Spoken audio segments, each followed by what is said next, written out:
22 जनवरी को सिलीगुड़ी नगर निगम का चुनाव होना है और इस चुनाव को लेकर सभी राजनीतिक पार्टियां जो है चुनावी मैदान में कूद गई है। सिलीगुड़ी के मतदाता क्या सोच रहे हैं इस संबंध में जो है हम हर रोज़ अलग अलग वार्ड में जाकर मतदाताओं से बातचीत कर रहे हैं। मैं और मेरी सहयोगी संगीता चौधरी आज दिन भर हम 9 नंबर वार्ड में रहकर लोगों के मिजाज को जानने की कोशिश करेंगे कि आखिर यहाँ के मतदाता क्या चाहते हैं।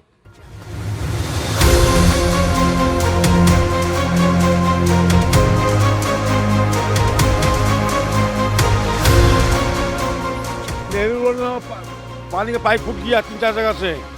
काउंसिलर को 10 बार बोला, नहीं सुनता काउंसिलर। वहाँ जाके ऑफिस में बोला, ऑफिस में नहीं सुनता है। अपना टपली अपना राज। नमस्कार, न्यूज़ 9 में आप सभी का स्वागत है। मैं हूं आपके साथ संगीता चौधरी, कैमरा पर्सन अंकित के साथ। अभी हम मौजूद है सिलीगुड़ी के 9 नंबर वार्ड में। आपको बता दें कि तृणमूल कांग्रेस के उम्मीदवार प्रदीप गोयल और साथ ही साथ बीजेपी के उम्मीदवार अमित जैन, दोनों के बीच में जो है इस बार कांटे की टक्कर है। आपको बता दें कि कांग्रेस के उम्मीदवार जो है हरिंद्र लोहिया इस बार मैदान में उतर चुके हैं। तो आज हम इलाके के लोगों से बात करेंगे और जानने की कोशिश करेंगे कि इस वार्ड में क्या क्या समस्याएं हैं, और साथ ही साथ ये भी जानने की कोशिश करेंगे कि क्या इस बार वार्ड के लोग परिवर्तन के मूड में है या नहीं। आइए हम यहाँ पे इलाके के लोगों से बात करते हैं और जानने की कोशिश करते हैं कि क्या क्या समस्याएं हैं उन्हें। ठीक है, 22 जनवरी को जो है सिलीगुड़ी कॉरपोरेशन का इलेक्शन होने वाला है, तो आपके विचार से आपके वार्ड में किसके बीच टक्कर हो सकता है? हमारे भी जो काउंसलर लोग उठे हैं, हमारे इन लोगों का तो सबका अपना है कि हम आए, लेकिन हमको देखना है कि कौन आ सकता है, कौन अच्छे से काम करेगा। हमारे वार्ड में गंदगी, सफाई, नाली सफाई नहीं हो रही है, पानी की समस्या, वो सब हमको, इसलिए इस वार्ड से हम चाहेंगे कि वो कैंडिडेट आए। इस बार तो हम देख रहे हैं कि बीजेपी और वाम मोर्चा और ये कांग्रेस, तीनों में, तृणमूल कांग्रेस, तीनों में काफ़ी टक्कर है। हम चाहते हैं कि अच्छा जो कैंडिडेट हो वो आए, तृणमूल का राज हो, क्योंकि वही इस समय बंगाल का डोर संभाल सकता है। चुनाव में क्या होने जा रहा है भाई साहब, ये बताइए कि इस बार चुनाव में सिलीगुड़ी नगर निगम के चुनाव को लेकर आप क्या सोच रहे हैं? क्या इस बार इस चुनाव में परिवर्तन लाना ज़रूरी है या जैसा चला था वैसे ही चले? अब जनता जैसे चाहेगी वैसा आपको रिजल्ट मिलेगा। परिवर्तन तो पहले जैसे देखे नहीं थे। परिवर्तन आए तो जनता के लिए ठीक है, नहीं आए तो भी जनता के लिए ठीक है, कि जो सरकार चल रही है वो ठीक ही चल रही है। नेहरू रोड में पानी का पाइप फूट गया 3-4 जगह से। काउंसिलर को 10 बार बोला, नहीं सुनता काउंसिलर। वहाँ जाके ऑफिस में बोला, ऑफिस में नहीं सुनता है। अपना टपली अपना राज। 9 नंबर वार्ड में टीएमसी निकल जाएगा। अब तो कुछ उम्मीद रखते हैं कि वो क्या करे आपके लिए चुनाव जीतने के बाद?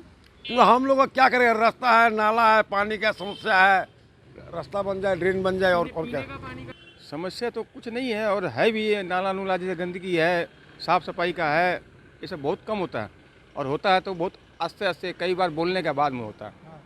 चाहे वार्ड कमिश्नर को बोलना पड़ता है कि 10 बार बोलेंगे तो एक बार आएगा।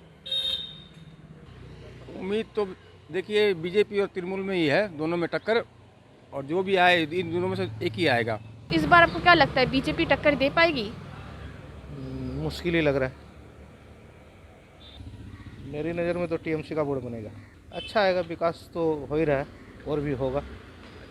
एक बार तृणमूल को बीजेपी एकदम पक्का टक्कर देगी, और हमारे हिसाब से अगर देखा जाए तो निकल जाना चाहिए बीजेपी को। तृणमूल कांग्रेस के उम्मीदवार प्रदीप गोयल जो है हर दुकान में जा जाकर जो है आशीर्वाद ले रहे हैं। आपने देखा कि यहाँ पर अभी इन्होंने एक वोटर को जो है अपना स्लिप दिया है। और हम आपको बता दें कि प्रदीप गोयल जो है सिर्फ 2 लोगों को खुद हैं और उनका एक वर्कर है, सिर्फ 2 लोगों को लेकर प्रचार कर रहा है। मेरा आत्मविश्वास इतना ज़्यादा है कि भाई हमने 5 साल काम किया है, मुझे भीड़ लगाने की ज़रूरत नहीं है। और यही वजह है कि प्रदीप गोयल जो है सिर्फ खुद के साथ जो है एक कैडर को लेकर जो है यहाँ पर प्रचार कर रहे हैं। आप देख सकते हैं कि दुकानों में जा जाकर जो है प्रदीप स्लिप दे रहे हैं और सबसे वोट मांग रहे हैं। इस समय हम लोग 9 नंबर वार्ड में मौजूद है और हमारे साथ तृणमूल कांग्रेस के उम्मीदवार प्रदीप गोयल हमारे साथ मौजूद है, और आज हम इनसे बहुत विस्तार में जानने की कोशिश करेंगे कि आखिर इस वार्ड में इनका प्रचार किस तरह से चल रहा है। तो 16 के 16 मैं जीतूंगा, ये आशा करता हूं। प्लस सिलीगुड़ी म्यूनसिपल कॉर्पोरेशन के अंतर्गत जो 47 वार्ड है, आज की डेट में जो परिस्थिति है, जो लोगों का जनगण का व्यू है, मैं समझता हूँ 47 के 47 वार्ड हम माननीय मुख्यमंत्री के नाम पर हम जीत रहे हैं।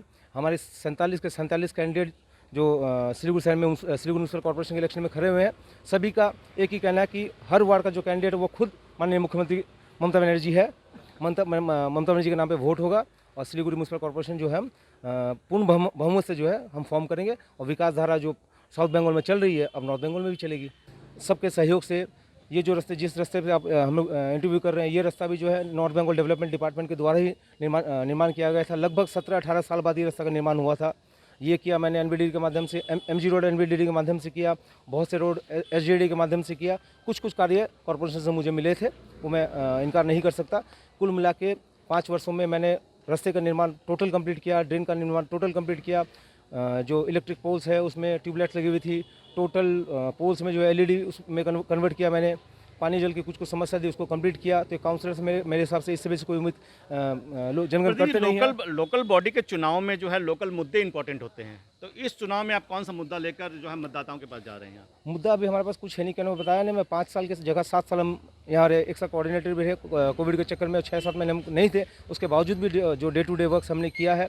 जनगण की समस्या जैसे जैसे मेरे पास पहुंची है, विदिन 24 आवर्स मैंने यही चेष्टा की है कि वो प्रॉब्लम सॉल्व हो जाए। तो मैक्सिमम 99% प्रॉब्लम मैंने सॉल्व किया। अभी अगर हम समस्या की बात करें तो आपके वार्ड में इस समय सबसे बड़ी समस्या क्या है? समस्या देखिए, चूँकि 7 नंबर 8 नंबर 9 नंबर एक कमर्शियल वार्ड है, ट्रैफिक की कुछ समस्या है। तो वह मैं समझता हूँ कि ये इलेक्शन के बाद जो है ट्रैफिक ऑफिसर्स के साथ में बैठूंगा, उनके साथ एक निदान निकालने की कोशिश करूँगा। एवं यहाँ पे जो मर्चेंट एसोसिएशन है उनके साथ भी बैठ के कोई इसका निष्कर्ष निकल सके, मैं भी बोलूँगा कि निष्कर्ष निकल सके, ऐसी हम चेष्टा करेंगे। समझता हूँ कि इस बार जो नॉर्थ बंगाल का इलेक्शन है माननीय मुख्यमंत्री के नाम पर हो रहा है एकदम बिल्कुल। प्रदीप जी ने बहुत अच्छी बात कही है कि सिलीगुड़ी नगर निगम के चुनाव में इस बार लोकल मुद्दे बहुत ज़्यादा मायने नहीं रखते हैं। सिलीगुड़ी के लोग जो है ममता बनर्जी के विकास के मुद्दे पर जो है इस बार सिलीगुड़ी में नई सरकार चुन के लेके आएंगे। हाँ, और हमारे साथ मौजूद है भाजपा के उम्मीदवार अमित जैन। हम आपको बता दें कि अमित जैन जो हैं आरएसएस के बहुत ही सक्रिय कार्यकर्ता हैं और भाजपा के कई महत्वपूर्ण पदों पर काम कर रहे हैं और पहली बार जो है चुनाव लड़ रहे हैं। तो आपके वार्ड में इस समय सबसे बड़ी समस्याएं क्या क्या है? देखिए बेजू जी, पहले तो मैं आपके समस्त व्यूवर्स को नमस्कार जनाता हूं। और जिस प्रकार से आपका चैनल कुछ दिनों के अंदर जितना लोकप्रिय हो गया है, ये वास्तव में आप लोग की मेहनत दर्शाती है। जैसे कि आप जानते हैं, उत्तर बंगाल का सबसे बड़ा वाणिज्य केंद्र ये 9 नंबर वार्ड है, जहां के नागरिक सबसे ज़्यादा टैक्स देते हैं, लेकिन मौलिक सुविधाओं के नाम पर आज 34-35 सालों से ये वार्ड वंचित रहा है। जैसे कि मैं आपको बताना चाहता हूं, यहाँ पे स्वास्थ्य केंद्र की सबसे ज़्यादा ज़रूरत है। सब हेल्थ सेंटर की बात कर रहे हैं आप? हेल्थ सेंटर की, क्योंकि कोविड के समय हमने देखा कि हमारे लोग दूसरे वार्डों में जाके वैक्सीनेशन करवा रहे थे, यहाँ तक कि बिहार तक लोग चले गए थे। उसके बाद हमारे वार्ड में बच्चों के लिए खेलने के लिए कोई प्लेग्राउंड नहीं है। उनको मूल्य देख करके दूसरे इलाकों में जाके खेल कूद के लिए पैसा देना पड़ता है।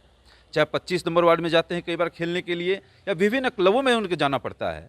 तो हमारी ये प्रायोरिटी है कि जैसे भी हो, यहाँ जगह की भी कमी है, लेकिन हमने चेष्टा करके यहाँ पे प्लेग्राउंड की व्यवस्था हमें करानी पड़ेगी, चाहे छोटा ही पार्क क्यों ना हो, क्योंकि खेलेगा बच्चा तभी इंडिया आगे बढ़ेगा।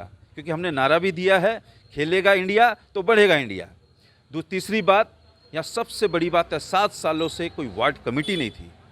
वार्ड कमेटी ना होने के कारण यहाँ के नागरिक उसमें नहीं आ पाए, सुझाव नहीं मिल पाया, उस कारण से वार्ड बहुत पीछे जा चुका है। यहाँ साफ़ सफाई की बहुत बड़ी समस्या है, नाले भरे रहते हैं। और आपको बता दूँ, बहुत महत्वपूर्ण बात, इस बार जब डेंगू फैला था 50 से बेसी लोग डेंगू से आक्रांत हो गए थे। और निश्चित तौर पे इस बार हमको लगता है भारतीय जनता पार्टी 9 नंबर और पूरे खालपाड़े अमित जी, आपने कई मुद्दों को उठाया है, लेकिन तृणमूल कांग्रेस के जो उम्मीदवार हैं प्रदीप जी, उनका कहना है कि इस चुनाव में मुद्दा कोई फैक्टर है ही नहीं, चुनाव होगा ममता बनर्जी के विकास के मुद्दे पर। देखिए, ये लोकल निकाय चुनाव है, ये व्यक्तियों का चुनाव होता है। यहाँ पे आपको स्थानीय लोगों के पास खड़ा होने की आपको जिम्मेदारी मिलती है। उसके बाद ही लोग तय करते हैं कौन सा उम्मीदवार हमारे पास खड़ा रह सकता है। अगर मान लीजिए शीर्ष नेतृत्व यहाँ पे अगर फैसला कर लेगा तो निकाय चुनाव की दरकार नहीं है। आप डायरेक्ट अनइलेक्टेड रिप्रेजेंटेटिव का भेज सकते हैं, जो कि यहाँ 5 साल चला है। 9 नंबर वार्ड में भारतीय जनता पार्टी और तृणमूल कांग्रेस के उम्मीदवार के साथ ही साथ कांग्रेस का उम्मीदवार भी चुनावी मैदान में है। लेकिन आज हम पूरे दिन भर इस वार्ड में बिताया हमने, लेकिन जहां तक प्रचार का सवाल है, कांग्रेस पार्टी प्रचार के मामले में काफ़ी पीछे है और कहीं भी वार्ड में कांग्रेस के कार्यकर्ता नज़र नहीं आ रहे हैं, कहीं भी उनके झंडे पोस्टर बैनर नज़र नहीं आ रहे हैं। लेकिन कांग्रेस के उम्मीदवार का कहना है कि सोशल मीडिया के ज़माने में बैनर और पोस्टर और झंडे बहुत ज़्यादा मायने नहीं रखते हैं। पहली बार इन्होंने जो है कांग्रेस के टिकट पर चुनाव लड़ने का मन बनाया है। हम आपको बता दें कि 9 नंबर वार्ड जो है सिलीगुड़ी नगर निगम का बहुत इंपॉर्टेंट वार्ड है, क्योंकि ये एक बहुत बड़ा बिजनेस सेंटर है और यहाँ की समस्याएं भी बहुत ज़्यादा हैं। और अभी तक लोगों से हमने जो बातचीत किया उसके मुताबिक हम कह सकते हैं कि समस्या जो है ज्यों की त्यों बनी हुई है। ड्रेनेज की बात कर लीजिए, पीने के पानी की बात कर लीजिए, सेफ्टी सिक्योरिटी की बात कर लीजिए, बहुत तरह की समस्याएं इस वार्ड में हैं। हरिंदर जी, ये बताइए कि पहली बार आपने कांग्रेस से लड़ने का जो मन बनाया, इसकी वजह क्या है? देखिए, बेसिकली 1999 से जब से हम लोग लड़ रहे थे तो एक निर्दल उम्मीदवार का तो माना जाता है कि वो हारा हुआ कैंडिडेट है या वोट काटने के लिए खड़ा हुआ है, उसका ये एक पार्ट होता था। तो एक पार्टी बैनर अगर सिंबल रहता है तो देखिए अपने आप में कॉन्फिडेंस रहता है, पब्लिक को भी कॉन्फिडेंस रहता है, चलो भाई एक नेशनल लेवल की पार्टी के साथ जुड़ा हुआ है, तो उसका देखने का तरीका ही चेंज हो जाता है। हरिंदर जी, हमने देखा कि अगर 2015 की हम बात करें या उससे पहले 2009 की बात करें तो इस वार्ड में हमने देखा कि बीजेपी का संगठन काफ़ी मजबूत हुआ और 2015 में जो इलेक्शन हुआ था वहाँ पे बीजेपी जो है सिर्फ जो है 72 वोटों से हारी थी। अगर इस चुनाव की अगर हम बात करें तो तृणमूल कांग्रेस और बीजेपी ये दोनों के बीच जो टक्कर है वहाँ पे आप अपने आप को कहाँ पाते हैं?